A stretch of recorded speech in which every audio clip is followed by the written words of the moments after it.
Assalamu alaikum. Tuğanlar, qandaysыңар? İşler жақшыбы? Амансыңар, тынчсыңарбы? Көптөн бeri эфирге кирбей калдым эле. Бүгүн эфирде кылып.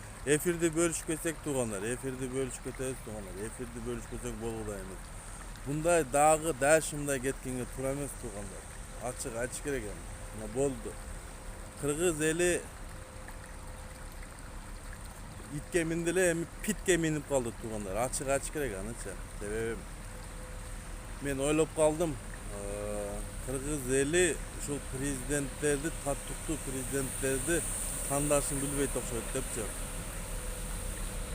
Эмне үчүн мындай суроо берилет да? Эмне үчүн кыргыз элим ушул президент тандаганда адашат? Каякты карап шайлайт, эмнеге кайдыгер карайт, эмнеге шайлоого барбайт? Салам, Гүләжеке кандайсыз? Эмне үчүн ушундай нерселер кайдыгерчиликтен ушул нерселер акырына келип, мына ушул учурга туш келип, эми карап турсаң, кыргыз элим азыр кымбатчылык экен. Майдын басы кымбат, продукталар кымбат, баардык нерсе кымбат. Ушул нерсеге өзүбүз кайдыгер алып келдик, ушул карап жүрүп ушул нерсеге алып келдик туугандар. Мен сиздерге айтайынчы, ачык айтайын. Мен башында айтканмын, мен эми өзүм үчүн жооп берейин туугандар. Мен бул кишини талапкер эмес, түрмөдө отурганда эле билгенмин. Эки жолу соттолгондо деле билгенмин. Бул кишини мен актабайм. Жактабайм да бул кишиничи. Бул эми сиздерге айтып кетейин туугандар. Эми кандай деп түшүндүрсөм экен? Кечеги Жээнбековдун кландары, мындай айтканда, Жээнбековдун режимин сактап калыш үчүн ушу Садыр Жапаровго эле берип койду ошол малды ушундай учурдачы туугандар. Ошол эле туугандар. Келишимге барды, ошон үчүн кокустан эле болуп калды да, мындай ачык эле айтыш керек да. Бийликти узурпация, захват власти болуп калды. Мына ачык эле айтайын, бул өзү түрмөдөн чыгышы мыйзамсыз болуп атат туугандар. Мына ачык эле айтыш керек анычы. Эмне үчүн биз ушу шайлоо учурунда кайдыгер карап жүрүп, шайлоого толук кандуу катышпай, таттуктуу инсанды тандабай, ушу өзүбүзгө өзүбүз зыян келтире беребиз туугандар. Эмнеге ушундай зыян келтирген жакшы көргөн калкпыз туугандар? Эмнеге ушундай зыян келтирген жакшы көрөбүз дейм да?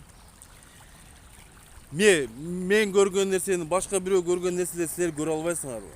Бул киши азыркы мыйзамсыз коргошууну дейбизби, профессор дейбизби, кылмышкер дейбизби, толуккан часть ишин акталган да мында.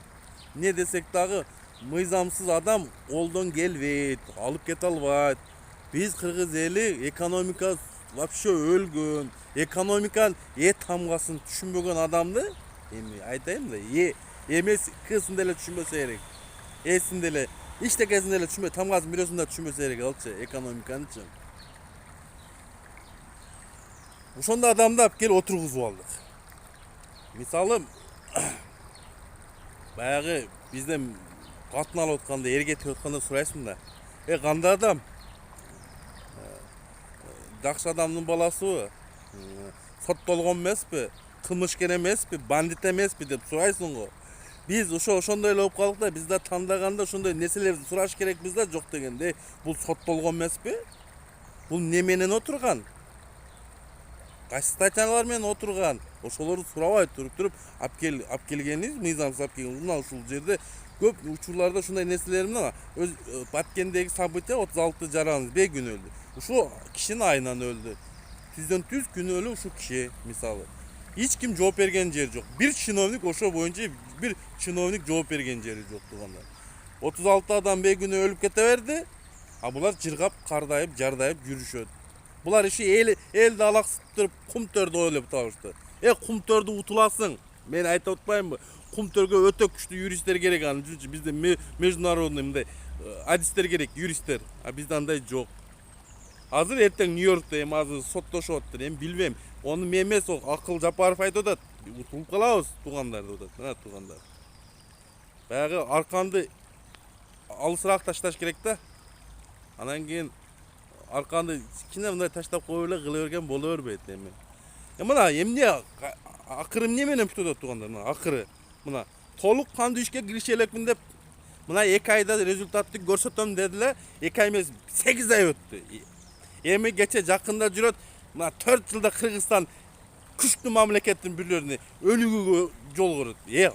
Менчи bu kişinin her bir ikinci söylеген sözün misal мындай туура кабыл албайм да, себеби калп караңдай калпты сүйлөйт. Араңдай калпты сүйлөп туруп элди алдап атканда мен жийиркентет. Себеби көрүнүп турат, что мындай карга шумкар болбойт, качыр тулпар болбойт дегендей туугандар. Кутта ошондой болуп атат да. Пиар кылып. Кечегенде Баткенде барып келген баягы стройкасы бар экен го, баягы бетон куюп келмеди беле. Ошосу дагы эле турат экен мисалы. Мисалы кече интернетте булактарында жүрөт. Ошо 6 майда куйган экен, капсуланы койгон экен. Азыр бүгүн канчасы? Бүгүн 12-си 13 болуп калды да туугандар. Ошо боюнча турат. Кыймыл жок. Кыймыл жок туугандар. Мен эми мындай кыскача эле айтып кетейин туугандар. Biz prezidenti, birinci Kırgız eli şu prezident tandaşlı үйрөнөлүчү туугандар. Үй баланы тандаганда деле, келиндилер тандаганда деле ушундай сурайсың да, урук-бурук не кылып, не иш кылган, тазабы, таза эмес, арам тамак кылабы, адал тамак кылабы, ошентип сурайсың да, туурабы? Анан биз мынау Кыргызстан мамлекетине биз ажы алып келип атканда дагы кичине сураштырышыбыз керек да. Geçeginde dele mıйзамсыз çıktı. Anı dele görüp durduңар. Mıйзамсыз талапкерлигин койду, аны да көрүп турдуңар. Mıйзамсыз өтүп алды, мыйзамсыз өзү назначить этип алды. Аны да көрүп тура. Ошо кайдыгери караган биз күнөөлүү туугандар, биз өзүбүздөн күнөө издешибиз керек. Мына акыры эмне менен бүтүп атат? Мына кыйнал. Биз мигранттар дагы 30 жыл дагы жүрөбүз. Мигрант болуп дагы 40 жыл жүрөбүз бул кетиштечи. Kırgızstan'da kımbatçılık dağı bolu öğret. O kızığı yok, Kırgız niye oluyor? O kızığı yok. Gördük mü buna? Rezultatı gösterip duran adam 2 ayda görüyorsunuz da buna bol bolganda özgörüş bulup dele arkaga özgörüş bolup ketти го, arkagaçı. Arkaga özgörüş ketти. Men aytan tuğanlar, men görgöndө силер деле көрүп турасыңар. Мисалычы, колунан иштеке келбейт.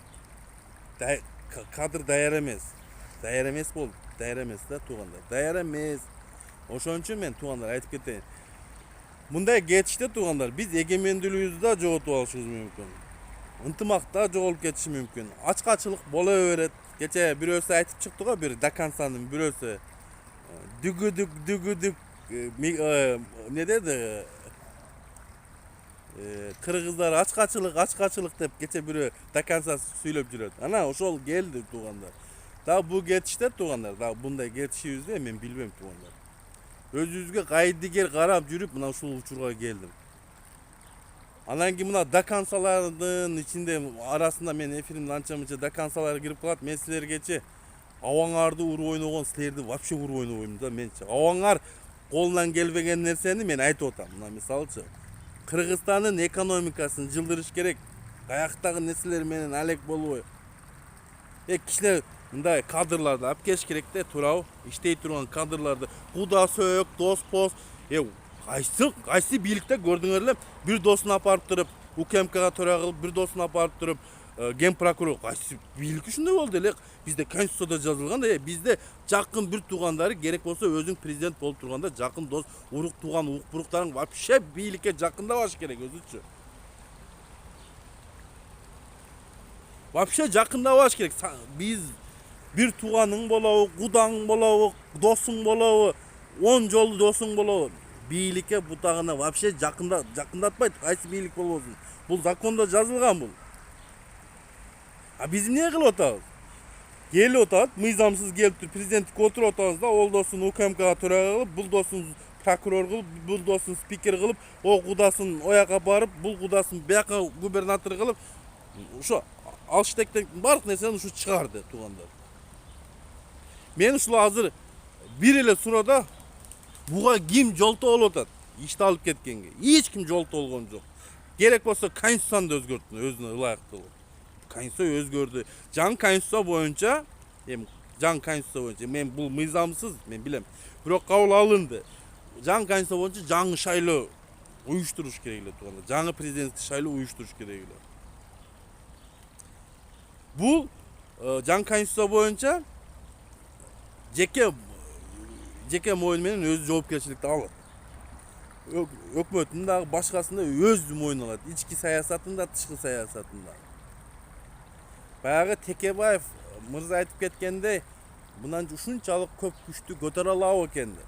Ошол туура эле айткан туугандар. Буга ким жазып берсе дагы мына жаңы конституцияны туугандар. Убагы келет бул жаңы конституцияны жокко чыгат туугандар. Мен сиздерге айтып кетейин, бул мыйзамсыз. Жокко чыгат. Кийин мына Атамбаев, мына мен мисалы Атамбаевдин тарашы эмесмин. Атамбаев да кайдыгери карап жүрүп ошо конституцияны өзгөрүү киргизе коем деп. Акыры эмне менен бүттү туугандар? Акыры түрмө менен бүттү мына. Ошо өз убагында конституцияны өзгөртө коюп, өзү биздин закон боюнча 20-жылга чейин конституция өзгөрбөш керек болчу. Атамбаев конституцияны өзгөртүүгө киргизбеген 2016-жылы ошо эле, по-моему. Азыр каерде жатат Атамбаев? Ошо өз учурунда өзү ката кеткен нерселерде, мисалы, ката кетирбеш керек. Туугандар. Эртең бул бийлик бар болот. Бар же жок болот да, мисалы. Бул бийликтер келет, кетет туугандар. Эл калат. Бирок элдин кыйынчылыгы, жакырчылыгы калат. Ошо боюнча калып кетет туугандар. Ушунун айына, ушул адамдын айына биз татыктуу президент тандап албагыстыгыбыздан туугандар.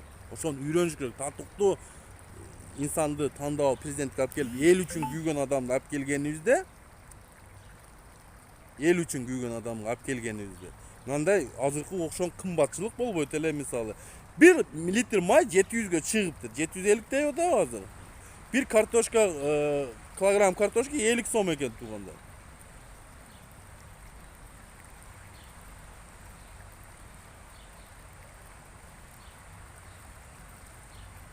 Мына өзүңүздөр ойлоп көрүңүздөр.